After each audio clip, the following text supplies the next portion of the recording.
Queridos amigos e irmãos, que a paz do Senhor permaneça em nossos corações. Nesta manhã, nós vamos entabular uma conversação a respeito da oração, da prece.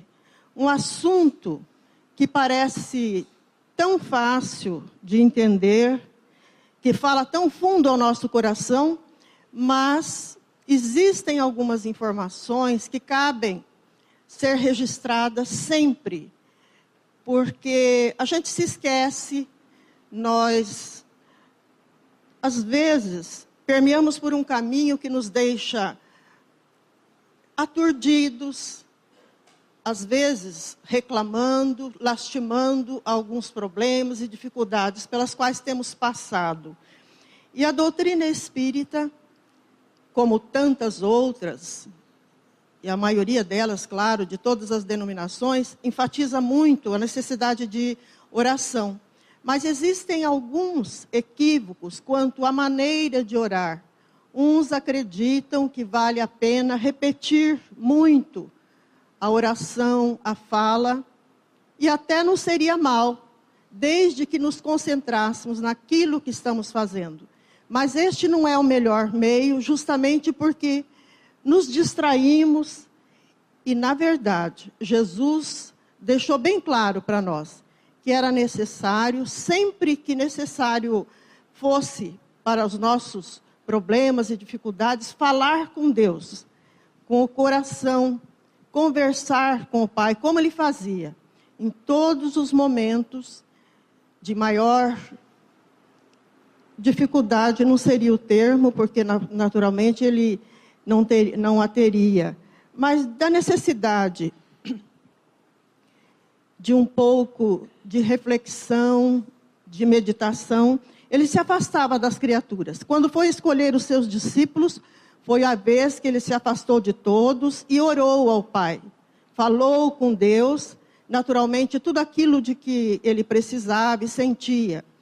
Quando passava por problemas outros, Ele pedia a Deus para os doentes, isso está registrado no Novo Testamento, pelos doentes, orava pelas suas ovelhas desgarradas. E no dia a dia, era comum saber que ele, ao término do trabalho, das suas peregrinações, dos seus atendimentos aos sofridos, aos doentes, ele se afastava e, num lugar mais distante, sossegado, orava ao Pai. E nós sabemos, inclusive, que a doutrina diz que não há obrigatoriamente a necessidade de nos afastarmos do burburinho do dia a dia, de um local muito barulhento, para orar. Isto, se não for possível, claro. Então, não é uma desculpa, porque o momento não é adequado, que o local também não nos convém. Não há essa desculpa, porque nós temos que falar com Deus pelo coração. Mas o ideal, como Jesus mesmo disse, seria que procurássemos um lugar sossegado, tranquilo, para que o nosso coração se abrisse e a nossa fala chegasse até Deus. Agora, vamos lembrar algumas questões que nós ouvimos com constância a respeito da oração em nosso dia a dia. Há pouco tempo, conversando com uma amiga que está agora permeando a doutrina, então ela tem obtido algumas informações interessantes, tanto no Evangelho, como no Livro dos Espíritos, como em obras póstumas e todas as obras da codificação, mesmo aquelas vindas depois de Joana de Anjos, espíritos superiores nos falando a respeito disso. E ela ficou encantada e disse: olha, estou vendo que a prece é algo muito importante em nossas vidas. E eu não sei orar. Aliás, eu não consigo, dizia ela.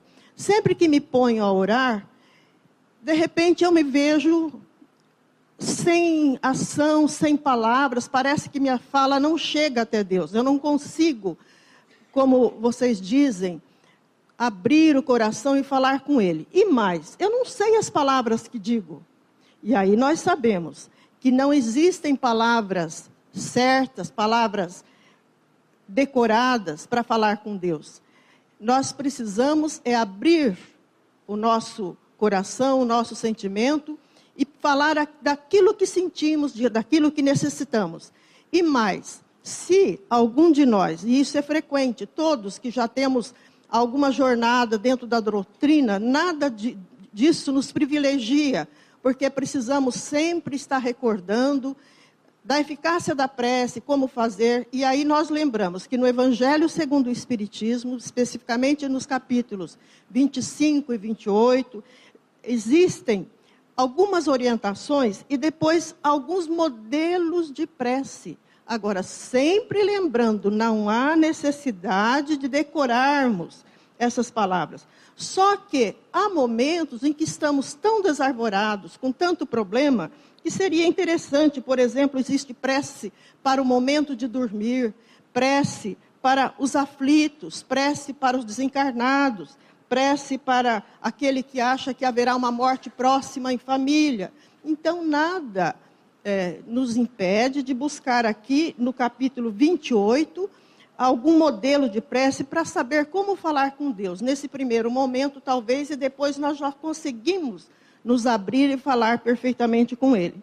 E essa amiga dizia o seguinte, eu conto o caso dela, com a permissão dela, claro, porque ela disse, eu estou tão bem agora, parece que eu consigo até melhores resultados, porque eu consigo falar com Deus de coração, eu me abro, falo o que sinto, e olha, eu já consigo fazer prece. Em reuniões familiares, eu agora já até peço para fazer prece, porque aí eu falo com Deus aquilo que estou sentindo e percebo um sentimento tão grande dentro de mim, parece que tudo se abre, eu fico mais leve e eu estou gostando de falar com Deus mais a miúde. Só que tem uma coisa, nós lembramos naquele momento da conversa, e sempre é bom lembrar, que Jesus nos disse que sempre que fôssemos orar, vamos ver aqui no próprio Evangelho, segundo o Espiritismo, o que é que nós ouvimos de Jesus a respeito da qualidade da prece. Tudo isso é importante porque, como eu disse, não é só essa amiga que estava meio fora do contexto, sem saber falar com Deus. Nós já nos sentimos assim, parentes da família, pessoas muito ligadas em casa, sempre dizia ao telefone, eu estou querendo orar, mas não consigo. Eu me perco no caminho, não consigo. Eu abro o Evangelho, quer dizer, estava no momento de aflição e não era tão forte o seu sentimento a ponto de se manter ligado a Deus. Vejam o que Jesus disse. Quando isso está registrado em Mateus, no capítulo 6, versículos 5 a 8.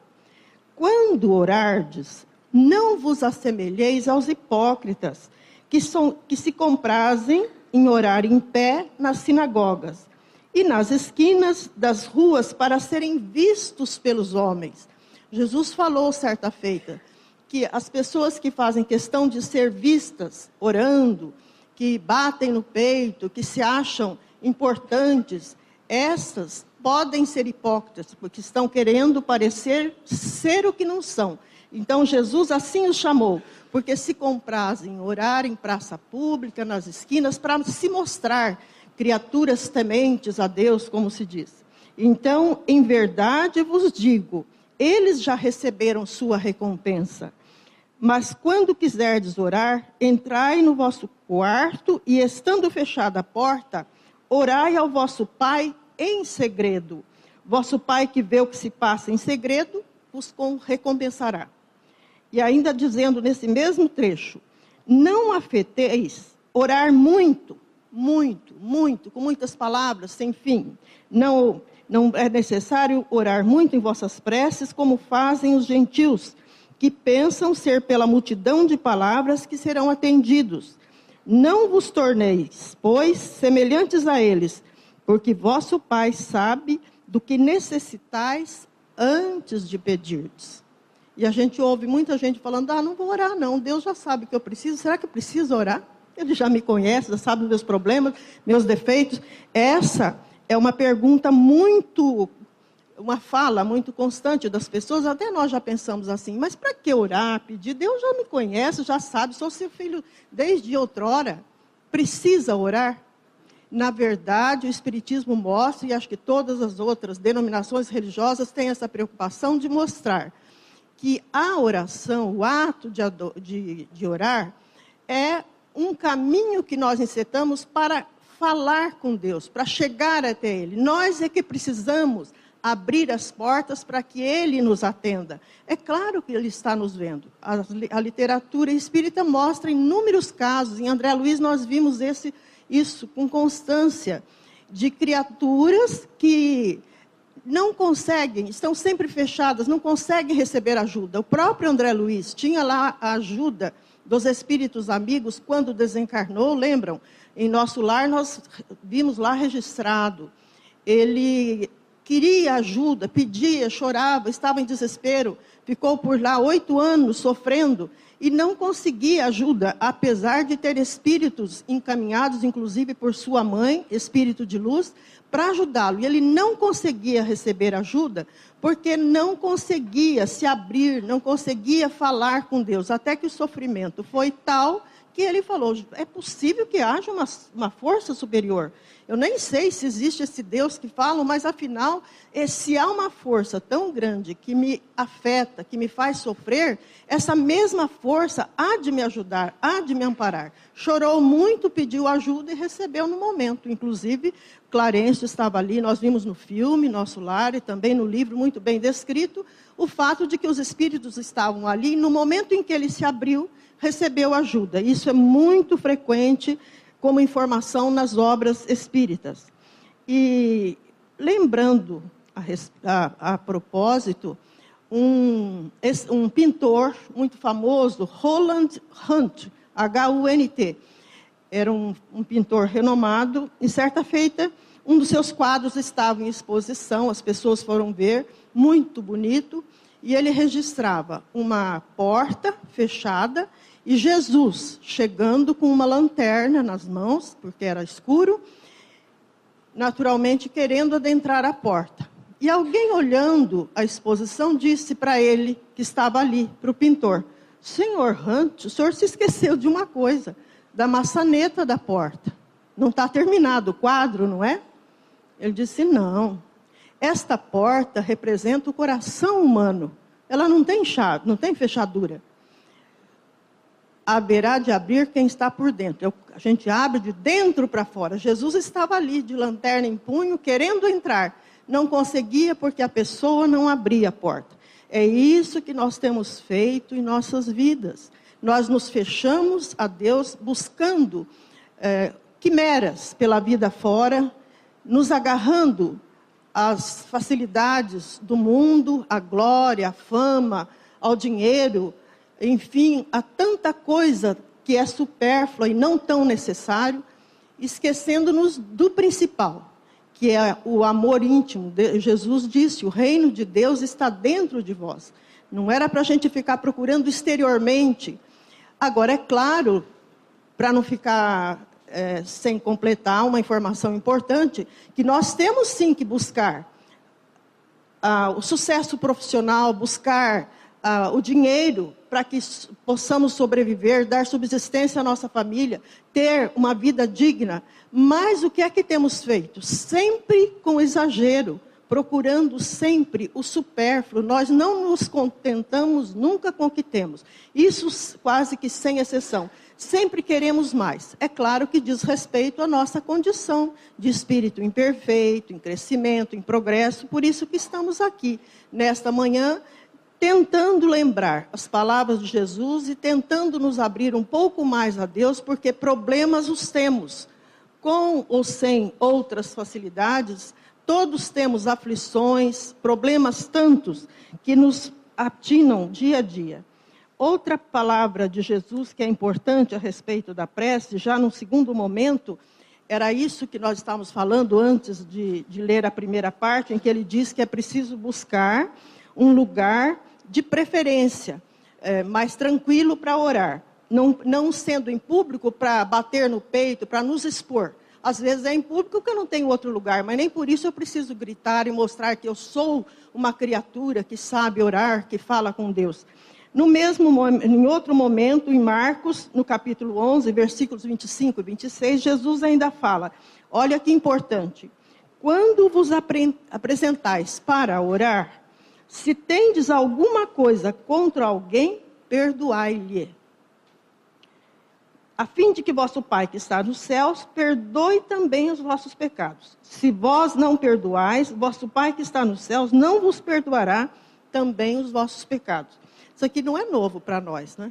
E a gente ora com dor no coração, dor de raiva do outro. Nós temos muitas reclamações, muitas murmúrias, incapacitantes para que sejamos considerados filhos diletos de Deus, como diz Emmanuel. Nós somos filhos de Deus, herdeiros do Pai.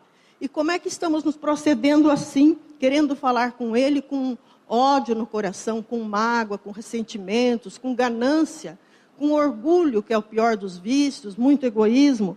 Tudo isso faz com que a nossa prece não avance. Nós temos no livro Carta de uma Morta, é esse mesmo nome, não é, Rosalina? Da mãe de Chico Xavier, né? Carta de uma Morta.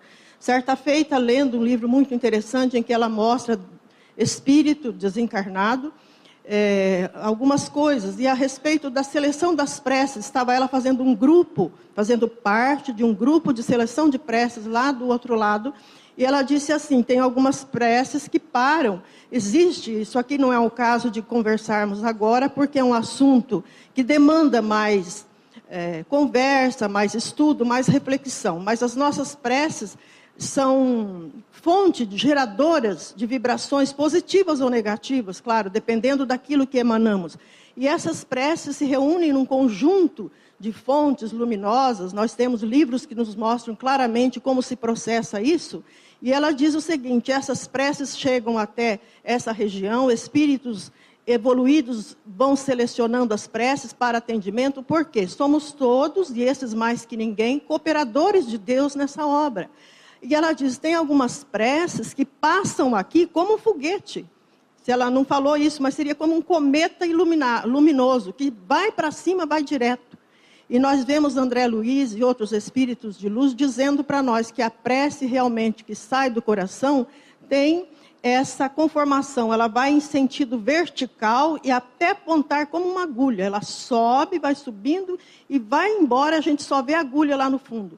Agora, tem outros sentimentos nossos que ficam no sentido horizontal, aqueles que não sobem muito. Às vezes, carinho, amor, mas só pelos nossos, só pelas minhas posses, só pelas minhas coisas, alguns sentimentos que ainda não conseguiram subir. Neste livro, Carta de uma Morta, Maria de Jesus...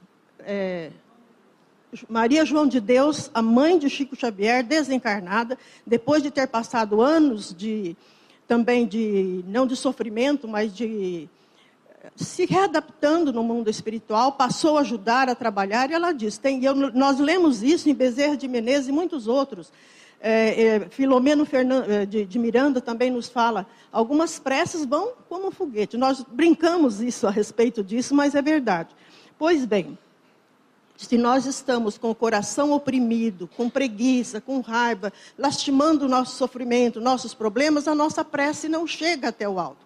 Aí Deus sabe, nos conhece, Ele sabe tudo o que nos acontece. Só que para ajudar, precisamos estar abertos, precisamos estar receptores ou receptivos. E como é que funciona? Dificilmente isso acontecerá. Nós vemos que no Livro dos Espíritos, na questão 919, eu sempre lembro essa questão, é um livro que acho que os amigos também devem estar sempre lendo, né? À noite, lê uma, duas questões, porque cada vez que nós lemos uma questão, a gente se anima mais e às vezes até se surpreende com o que lemos. Por exemplo, na questão 919 do Livro dos Espíritos, nós temos a fala de Agostinho, Santo Agostinho. O livro é novo, tá? De Santo Agostinho. Veja o que ele fala e que nós devíamos seguir, não é tão difícil. Na questão 919, Kardec pergunta aos espíritos: qual o meio mais eficaz que o homem tem de se melhorar nesta vida e resistir à atração do mal? A gente queria viver, não é? Melhor do que estamos vivendo e resistindo à atração do mal, ao egoísmo, à ganância, à raiva, à mágoa, à impaciência, não é? Tantos problemas e defeitos que temos. Então, qual é o meio? Aí ele disse que um sábio da antiguidade já nos disse que conhece-te a ti mesmo. Não é sobre isso que nós vamos falar, que para isso nós teremos horas e horas de conversa a respeito do conhecimento de si mesmo. Apenas lembrando que mal nos conhecemos, né? Que nós nos achamos, por exemplo, pacientes. Oi, amigo. Quando tem um amigo muito de perto, a gente fica daqui para frente, fica mais acanhada, viu? A Fátima está aí. Bom, é porque depois ele vai contar para o meu marido, ele vai ficar em cima de mim. Ele falou: está vendo, você falou isso, não está praticando. Ele fala, viu? Eu não sei com vocês, isso é muito comum. E ele nunca, felizmente, ele nunca veio ouvir. Porque tem hora que a gente resvala pelo erro e fala alguma coisa como se tivesse, faça isso. Não é, façamos, né? E brincadeiras à parte, é isso, as pessoas nos cobram. Sabe que Kardec, certa feita, falou, acho que está no Livro dos Médiuns, de um exemplo a respeito de um negócio que ele fez, com muita honradez, foi honesto. Ele falou: felizmente, porque as pessoas apontam o dedo e dizem: olha, ele é espírita. E foi desonesto. Espírita, hein? Puxa vida, então é isso, porque eles julgam que o espírita é santo. Claro que não, mas nós estamos pelo menos conhecendo, esclarecidos. Isso é mal para nós, porque quem sabe não faz é pior. Mas temos o conhecimento, esclarecimento, e estamos tentando nos melhorar. Cada hora que nos pegamos em erro, fazemos uma prece, ficamos condoídos por uma semana, pelo menos, ficamos melhores, depois caímos em erro novamente. Pois bem, Santo Agostinho nos diz o seguinte: como conhece a ti mesmo, eu ia dizendo, a gente pensa que se conhece. Certa feita alguém dizia: olha, eu tive sempre a peixe de paciente. Todo mundo me chamava que era uma criatura muito paciente. Eu lembro da pessoa dizendo, e meio triste ao mesmo tempo, rindo de si mesma. Todo mundo falava: puxa, mas que beleza, que criatura paciente. Quando se casar, o marido vai ser feliz, porque já contei que é mulher, né? Não precisava contar.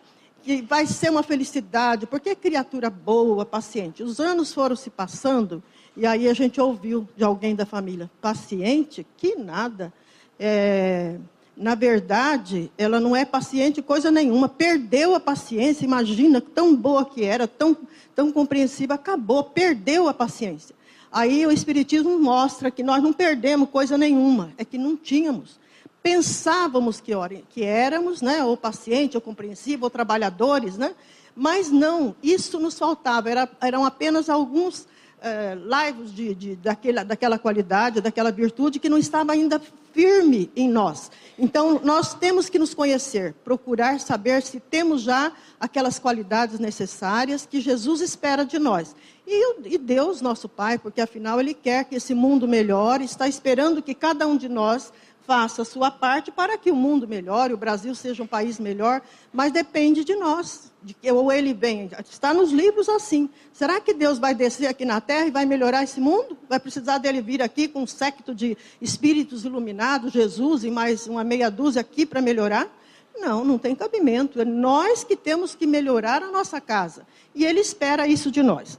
Pois bem, aí quando Ele fala: conhece-te a ti mesmo, então vamos procurar nos conhecer. Mas Ele diz o seguinte a seguir: fazei o que eu fazia quando vivi na terra. Então, Santo Agostinho, que era um moço de vida desregrada quando jovem, depois ele se melhorou e virou um dos maiores espíritos iluminados, né, de que temos conhecimento. Era filho de Santa Mônica, não é? E então ele se emendou mesmo. Tanto que é um dos espíritos iluminados, temos notícia de tanta coisa boa que ele fez, e ele diz o seguinte: fazei vós o que eu fazia em relação à prece. Quando vivi na terra, ao fim de um dia, eu interrogava a minha consciência e passava em revista tudo o que eu havia feito. E perguntava a mim se eu não havia faltado, não me faltara em algum dever.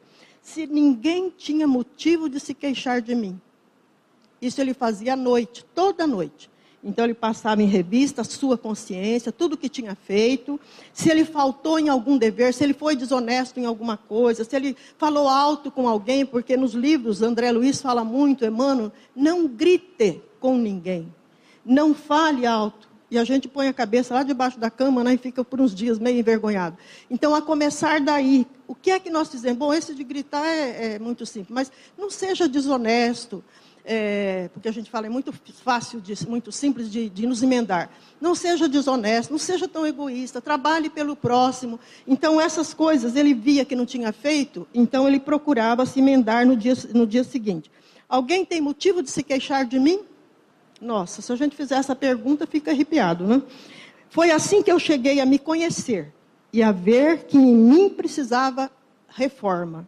Aquele que todas as noites evocasse todas as ações que praticara durante o dia e inquirisse a si mesmo o bem e o mal que havia feito, rogando a Deus e ao seu anjo da guarda que o esclarecessem, adquiriria grande força para se aperfeiçoar, para se melhorar. E aí ele vai. É uma resposta longa e diz para a gente se perguntar, para nos interrogarmos, para ver se nós podemos fazer algo mais em prol do outro, em favor do nosso crescimento.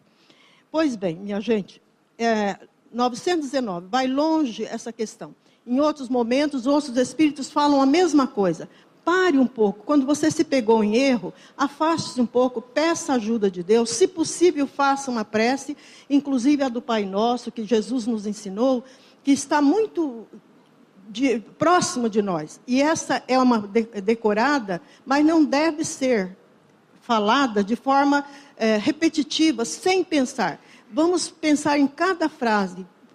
Primeiro, louvando a Deus. Pai nosso que estás nos céus, louvado seja o vosso nome. Tudo pensando. Primeiro estamos louvando, depois nós vamos pedir, e depois nós vamos agradecer, pensando no que estamos fazendo. E aí, lá naquele momento, parece que as coisas melhoram sempre que a gente está em dificuldade, seja onde estiver. É muito importante, muito necessário esse hábito da prece. E lembrando que André Luiz, no livro no livro Obreiros da Vida Eterna, André Luiz, aquele que desencarnou, que está lá no filme Nosso Lar, um espírito iluminado agora, e que trouxe dezenas e dezenas de livros importantes, e tem uma série deles que merece estudo nosso, mas é estudo, leitura de vez em quando e pegar capítulo a capítulo, ler e estudar afinco. Numa das lições, ele nos mostra lá Dimas desencarnando. Pois bem, Dimas, quem vai ler, vai ver num capítulo inteiro a situação, a história desse nosso irmão que desencarnou. Era um homem bom, honesto, viveu uma vida boa, até que um dia, é uma história muito linda, que não vou nem contar, porque depois vocês ficam sabendo e vão ficar contrariados. Mas no seu desencarne, havia lá pessoas que gostavam dele, que eram uma pessoa mesmo de bem, honesta, havia sempre primado pelo cumprimento do dever, em oração, ajudando o próximo, uma criatura muito querida na cidade. E estavam lá muitos falando a respeito dele, de assuntos, inclusive neste momento, André Luiz nos alerta para que nos velórios a gente não fale coisas que não dizem respeito ao bem, à paz, à tranquilidade, porque existem, e lá ele mostra no livro Obreiros da Vida Eterna, conversas inadequadas no velório, problemas que podem ser criados, inclusive para o desencarnante. Então é bom que a gente se policie um pouco mais. Mas a respeito do Dimas aconteceu o seguinte, a mulher estava desesperada, porque ele morreu vítima de um homicídio, e inocente totalmente. E então a mulher desesperada, ele presenciou um homicídio. Enfim, eu não quero entrar em detalhes, acabo falando alguma inverdade. A mulher chorando, muito desesperada, e o velório parece que estava sendo em casa. E no ambiente estavam alguns espíritos malévolos, infelizes, brincalhões, estavam todos por lá. E ele lembra que talvez fossem chamados justamente pelas conversas das pessoas que ali estavam, que dado o seu pensamento de brincalhão, de falando de algazarras, piadas inadequadas, chamavam essas criaturas e outras tantas, então estava um ambiente muito pesado. E os espíritos, já tinha um ou outro que acho que chamou mais um grupo de espíritos iluminados para ajudarem ali no momento. E a casa, eu me lembro que agora era a casa, que ele disse, a casa estava com muitos espíritos desse naipe. Assim que os outros chegaram, porque estavam poucos, e pediram ajuda, bem porque precisamos afastar esses infelizes. Quando chegaram, realmente o ambiente estava muito pesado, muito ruim, a mulher chorando, desesperada, todo mundo num desespero tal. Eles afastaram imediatamente, tinham condições de fazer isso, e aí recriminaram o fato de acontecer isso na Terra, que não devia, e aí alguém perguntou, escuta, olhem bem, Dimas, um espírito tão bom, vamos dizer assim, até numa faixa acima do normal, trabalhador, digno, honrado, morreu porque ele, vou ter que falar, foi testemunha de um crime, não falou para ninguém, enfim, ele tinha lá tantas bondades, uma pessoa que guardou segredo importante para não recriminar uma outra pessoa que ele conhecia, tudo que era de benemerência ele fazia. Como é que pode a casa cheia de espíritos malévolos, assim, perfeitos, que ambiente ele criou? Sabe que os espíritos mais amigos, conhecedores da casa, talvez o anjo da guarda da família dele, da mulher, dos filhos, disse o seguinte, ele fez tudo isso, acho que era até espírita, se não me engano, pior ainda para ele. E para nós que fazemos o mesmo, ele não cultivou a prece no lar. Então, esse ambiente, não é só agora que estava assim, estava sempre aberto, sabe, quando escancarado, aos espíritos que vão passando, tem uma briguinha aqui, um probleminha ali, alguma coisa de imprópria para a ocasião, pessoas que não cultivam as boas qualidades, as virtudes que devemos cultivar, que seria mais benevolência com as criaturas, mais amor, mais ajuda aos desamparados, mais prece, muita prece todos os dias, em prol justamente dos infelizes que às vezes até gostam de nós, ou quem prejudicamos outrora que estão ali ou nessa vida, que não se foram ainda embora para outras paragens, porque querem se vingar de nós. Então ele disse, ele teve esse problema, não cultivou a prece em casa. Vejam a importância da prece, as nossas portas estão escancaradas a esses espíritos. Às vezes nem por tanta maldade, mas eles são de um nível inferior, impróprio para a nossa convivência, mas estão ali e nós como cultivando. Quando eu o alimento com as minhas ações, com os meus pensamentos, modo de agir e de falar, e ele vive uma simbiose. Eu o alimento com os meus pensamentos negativos e ele prejudica o meio ambiente porque também é desse naipe. Pois bem, pela prece, diz aqui no Evangelho, deixa eu ver, sempre é bom ver quem que está falando. Nesse caso, é o próprio Kardec. Pela prece, o homem chama para si o concurso dos bons espíritos, sempre. Pela prece, eu não vou chamar o infeliz. Eu, naturalmente, posso até orar por ele, por alguém que eu sei que cometeu um homicídio, uma criatura altamente prejudicial à humanidade, oro por ele, mas ele não vem até mim me prejudicar, ele será atendido por causa da força do meu pensamento, da minha criação positiva. Então, o homem chama para si, quando ora, concurso dos bons espíritos, que vem sustentá-lo nas suas boas resoluções. Se eu peço para matar alguém, eles não vêm me ajudar, nas boas resoluções. E inspirar-lhe bons pensamentos. E assim, aquele que está orando adquire força moral necessária para vencer as dificuldades e entrar no caminho reto que dele se afastou. Se afastar dos males e aí atrair uma força boa. Então, a prece, sempre nos chamamos por ela, a ajuda de espíritos amigos e iluminados. E aí alguém pergunta, escuta, já tiveram essa pergunta? Acho que muitos que sabem que a gente devia, pelo menos, ter o hábito de orar, eles nos perguntam às vezes, será que convém a gente pedir prece para gente que ora bastante, que parece que é boa, que tem condições melhores, de vez em quando a gente ouve, a gente até pede, fulano, você que é tão boa, ajuda tanto o próximo, tenho certeza que Deus vai te ouvir, faça uma prece por mim, pelo meu pai, pelo meu parente. A gente faz isso, não é? Será que está certo? Então, claro que está. E o Livro dos Espíritos, eu não vou nem ler para nos alongarmos, porque seria interessante a gente ver o que é que os Espíritos respondem quando se pergunta isso. Na verdade, quando oramos, estamos chamando a presença dos bons Espíritos. Lemos isso agora. Eles vêm nos atender, nos ajudar. Eu estou pedindo pelo outro. Isso, eu entre aspas, viu? Não vai falar que eu estou me achando melhor. Então, quem está orando está num nível bom, uma pessoa realmente atendida por Deus, dado as suas virtudes. Ele vem me atender, eu estou pedindo pelo outro, então os bons espíritos vão atender o outro, porque sabem que eu estou pedindo de coração, vão analisar. Ah, mas e se ele não merecer? Mas a ajuda sempre terá. Sempre terá. Se ele receber, melhor. Se ele estiver aberto a receber, pode ser. Aliás, todos somos espíritos imperfeitos, cheios de problemas. Então, a prece tem um alto valor. Se for bom, ele recebe melhor, porque está sempre aberto, se fortalece e ajuda mais as criaturas. Se não for uma criatura com tantas virtudes, também será atendido. E é justamente a esses que Deus mais se dedica, que quer que melhore. Então, ele manda fluidos bons pensamentos, inspiração para acertar nas atitudes, mesmo que seja alguma coisa material que a pessoa esteja precisando, isso acontece muito. Então, Deus inspira, não vai dar o peixe pescado, vai ensinar a pescar. Olha, você quer, por exemplo, passar num concurso e está precisando muito e pede a Deus. Eu já fiz muito isso, mas, em contrapartida, estudar, buscar informações. E aí, Deus, na hora, se realmente a pessoa merece, inspira você, aquele assunto tem essa resposta. E eu sei, porque eu estudei, como é que ele vai abrir a minha cabeça e falar, ó, aquela resposta é C.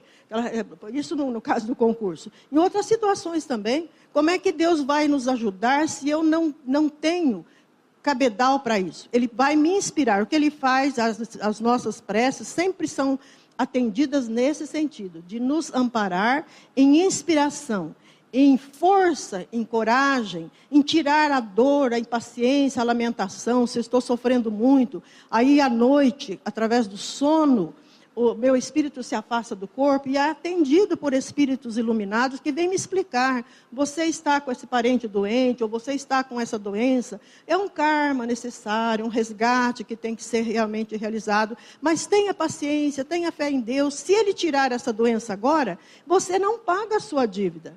Então, não adianta. Precisa passar por isso, mas você, de agora em diante, terá mais coragem, mais força, mais entendimento e você vai suportar melhor as suas provas. Pois bem, nesse caso, nós vamos lembrando o seguinte. Sempre devemos orar. Não há jamais um momento em que a oração deve ser esquecida por nós. O hábito de oração deve ser frequente em nossas vidas. Também lembrar que isso se adquire realmente com persistência. Aqui nos livros está escrito, ore de manhã obrigatoriamente. Durante o dia, se puder, se afaste um pouquinho lá no trabalho, onde quer que esteja, fale com Deus. Que Deus o ajude, que ampare fulano, ciclano, que ampare esse Brasil, que ajude aqueles que estão em guerra. Se comunique com Deus de alguma forma. E depois à noite, com mais vagar, ore. Este é o hábito. Essa meditação vai nos favorecendo. No dia 11 de novembro, acho que de 98, eu não tive mais detalhes, que eu lembro que vi escrito em algum lugar, porque passou na televisão uma reportagem a respeito de alguns médicos, um psiquiatra e outro oncologista, brasileiros, que estavam falando a respeito dos benefícios da prece. E esse resultado havia sido conseguido por médicos dos Estados Unidos, que faziam pesquisas mais avançadas a respeito, e eles perceberam que pessoas que oravam ou que eram alvo de pedidos de oração, sabiam disso, que muitas criaturas estavam orando por eles, recebiam ajuda naquela semana, naquele dia, nos exames todos. Então, era uma pesquisa, não era acaso. Então, pesquisa talvez de 1 ano, 2 anos, eles perceberam isso. Inclusive, a doença às vezes diminuía um pouco, as pessoas ficavam mais tranquilas e tinham mais força para, inclusive, os seus leucócitos, numa das pesquisas, naturalmente, percebia que estavam aumentando, né, para poder combater o mal. Acertei, né? O leucócito combatendo, que é o glóbulo branco, que cria força para combater a doença. E nós, com poucos leucócitos, vamos diminuindo as nossas energias, nossas forças, ficando cada vez mais doentes. Então, é 11 de novembro de 98. Se tiver condições, acho que não se resgata mais essa informação. Mas eu tenho registrado, que eu peguei na televisão. E agora nós temos essa informação a toda hora, né, nos meios de comunicação, na mídia, nos falando dos benefícios da prece, da oração. Eu sei que já ficou tarde, mas eu não queria deixar de lembrar de uma situação que acho que nós já conversamos a respeito. Eu vou fazer bem rápido para lembrar como a prece tem força realmente. E nós, embora tenhamos esta informação, esse esclarecimento, não usamos. Tem uma espírita de escola que sempre vem aqui, Ana Jaici, que mora no Rio de Janeiro, uma trabalhadora, batalhadora, trabalha a 1000 por hora em prol do próximo. Ela nos diz o seguinte: nós estamos tanto remédio, tantos recursos dentro da doutrina, por exemplo, que são dois principais: a prece e o passe, no caso, a prece e o passe que estão conjugados, não passando pelo passe. Se eu estou aberto a receber, realmente eu tenho esse benefício. E a água fluidificada. São dois remédios aos quais nós não damos valor. E ela disse: existem. Pois bem, havia no Rio de Janeiro, no Carnaval, lembrei dessa história por causa da proximidade do Carnaval. Todos, acho que a maioria já ouviu, mas é bom recordar o que se passou com a nossa amiguinha, que se fosse André Luiz ia falar assim: a senhorinha, a velhinha de 50 e poucos anos. Né? Agora não fala mais. Eu fiquei emburrado uma vez que André Luiz sempre falava velhinha de 50 anos, porque ele é lá da década de 50, aquele tempo era assim. Pois bem, essa velhinha de 50 e poucos anos estava na sua casa, no Rio de Janeiro, na época do Carnaval. Então, diz que era uma parafernália, muito barulho, e lá descreve, eu não trouxe o livro, Manuel Filomeno de Miranda, pelas mãos de Divaldo Franco, nos escreve o seguinte, que o barulho era tal, tambores, instrumentos de percussão, muita algazarra, muitos crimes, violência, era uma balbúrdia só, no Rio de Janeiro, próximo à casa dessa senhorinha. Mas lá onde ela estava, orando muito, ela conseguia se tranquilizar e falar com Deus, dada a sua candura, a sua beleza de espírito, uma pessoa trabalhadora, honrada, que falava com Deus de coração. Pois bem, os espíritos chamaram Bezerra de Menezes, naquele momento, que fazia parte de um centro de atendimento lá no Rio de Janeiro. Estava Bezerra com os médicos que eram da sua confiança, com alguns enfermeiros, técnicos de serviço médico. Estava um grupo bem formado para atendimento de criaturas ou problemas de homicídio, de assassínio, até de brigas, enfim, problemas sérios que havia. Então, ele estava lá com o grupo. Mas um grupo mais próximo da senhorinha que recebeu, falou: olha, foi até lá e falou: Bezerra, foi lá até lá, é gozado. Né? Mas o espírito se comunicou com o Bezerra e falou: olha, recebemos aqui de forma urgente um pedido de uma senhora aqui próximo de nós, e nós percebemos que, pela análise que nós conseguimos fazer, porque eles não se achavam tão iluminados assim, mas nós conseguimos saber que ela merece atendimento, porque inclusive ela está pedindo nominalmente por Bezerra de Menezes. E a prece dela era mais ou menos assim. Ela falava: Senhor, eu não era espírita. Olha que beleza. Quer dizer, a gente espírita tinha que saber dessas coisas e praticar. Ela era cristã, uma criatura iluminada, e dizia: Senhor, eu sei que não mereço, eu sei que realmente não tenho méritos para falar, mas eu não estou pedindo por mim, por caridade, ajude minha filha que está com... E aí ela expôs mais ou menos o assunto, está no hospitalizada, precisava tanto. Eu sei que o senhor também teve filho, teve problemas. Bezerra de Menezes, ouço muito falar da sua ajuda, do seu amparo, que é um espírito iluminado, que ajuda tantas criaturas.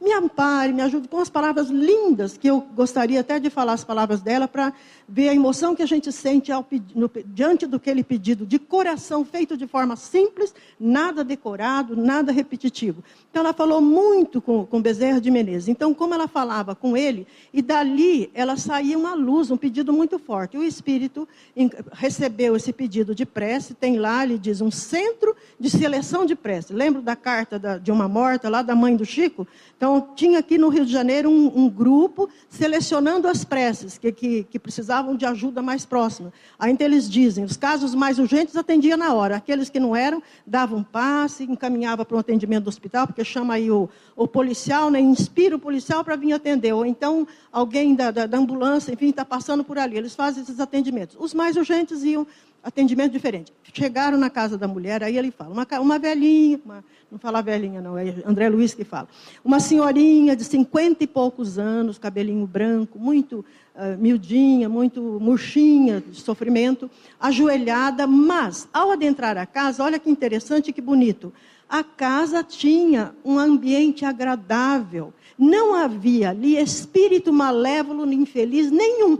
Na casa do Dimas, que era bom, que era instruído e tal, tinha, que ele se descuidou. E ela, sem saber que precisa orar, que precisa ser boa, ninguém nunca falou, ela já primava pela boa ação, pelo coração de carinho, pelas criaturas vizinhas, pela filha que nesse momento precisava. Pois bem, foi atendida e falou, Bezerra ouviu, ele veio pessoalmente. Então, eles dizem, foi muito importante que pessoalmente, lá do grupo onde ele estava, veio até ali, ouviu com carinho, e disse, depois que ouviu, disse que ficou muito emocionado, porque ela falou, Senhor, ele também teve um filho, ele sabe que é a dor de uma mãe. Então, disse que ele ficou muito emocionado, ficou bem próximo dela e falou, minha irmã, a sua prece foi ouvida, tranquilize, você será atendida. Fique calma e tal. E foi fazendo um passe, ela foi tendo sono e deitou-se e dormiu. Aí eles dizem que ela tinha, quando chegaram, uma luz opalina, que vaía do azul violáceo. Então, ela não era aquele psiquismo que estava lá fora, que eles falam, nuvens escuras, com vibriões psíquicos lá fora. Era uma coisa, dizem a espiritualidade, vê e diz, muito deprimente. Lá dentro não, era um oásis de prece, de bênçãos, simples, muito pobre, humilde e belo, iluminado. Eles atenderam, e aí, no caso, a filha realmente estava no hospital, porque era uma jovem de 25 anos, muito adoidada, daquelas que não queria ter filho, porque ia estragar o corpo, o marido queria, de 30 anos, queria porque queria um filho. No fim, ela engravidou, foi atrás de um médico desonesto, abortou e estava no hospital, muito mal, e a mãe tinha medo dela dar cabo da vida. A situação era crítica, e o livro passa uns bons capítulos falando da história da Julinda, que é filha dessa senhora. Agora, vejam o que é prece, minha gente. Nós vamos ser atendidos sim, viu? Não vamos embora para casa triste não, porque Ele nos atende de qualquer forma. Deus sempre sabe do que precisamos. Só que vai nos atender de acordo com as nossas necessidades, que às vezes não é a resolução daquilo que eu peço. Eu peço curar das doenças. Eu vivo pedindo faz uns 20 anos. Tem doença aqui, doença ali, não me atende. Por quê? Porque é necessário. Se me atender, já me tira do caminho do resgate. Agora, me dá naturalmente alívio. Se no momento que eu estou ajudando alguém, o próximo, fazendo oração, eu não sinto dor. Então, o que não tem recurso? Tem. Ele me alivia diante de si. É que eu estou sempre primando pela prece, pelos bons pensamentos e pelas boas ações. E aí, lembrando, Emmanuel nos fala o seguinte, que lá no Caminho da Luz, tem tanta coisa linda, a Caminho da Luz, um dos livros monumentais que devíamos ler, estudar, enfim, Emmanuel fala o seguinte, que lá na Antiguidade, os padres, os sacerdotes, né, eles tinham muito, ele está lá numa página dizendo assim, eles tinham muito esse hábito de sair da onde estavam, lá na Antiguidade, lá na época do cristianismo, há 2000 anos. Saíam todos e iam para a montanha, ia se isolar e orar, fazia jejum e oração, ele fala, jejum e oração, jejum e oração. E ele fala, que coisa errada.